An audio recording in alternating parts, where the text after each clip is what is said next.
दीवाना फिल्म्स जहानाबाद।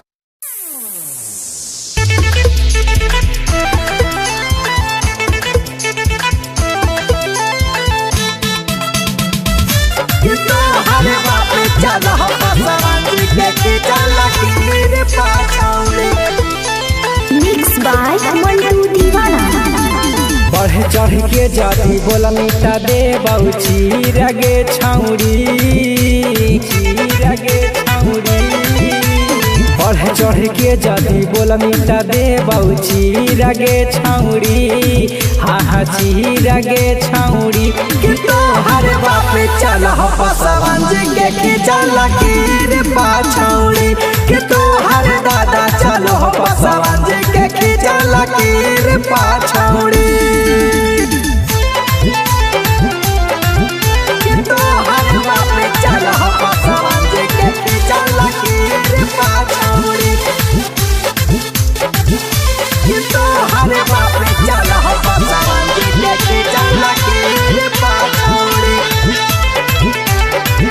नीचे है धरती ऊपर है यह सामान गे बिचवा में चला है रंगदारी पहसावान के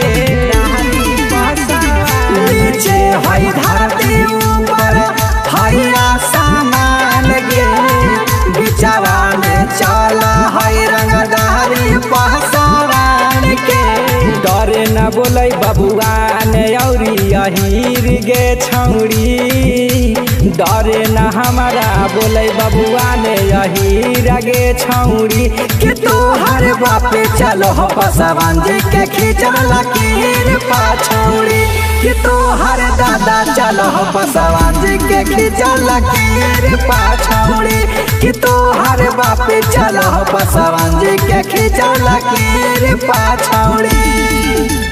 मिक्स बाय मंटू दीवाना। तो हर बाप चलो पसवन के खिंचल लकीर पाछौरी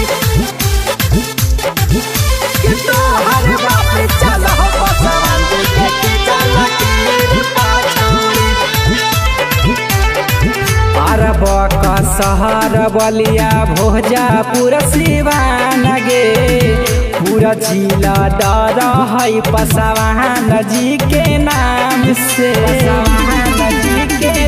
अरवाला गाया पटना नालंदा जहानाबाद गे भूलियो के जइहे न छौरी कर दे तब बर्बाद गे क्षण भर में तोहर मिटा दे लिखल त कबीर गे छौरी क्षण भर में तोहर मिटा दे लिखल त कबीर गे छौरी कि तोहर बाप चलो पसवन के खिंचल लकीर पाछौरी कि तोहर दादा चलो पसवन के खिंचल लकीर पाछौरी कि तोहर दादा चलो पसवन के खिंचल लकीर पाछौरी।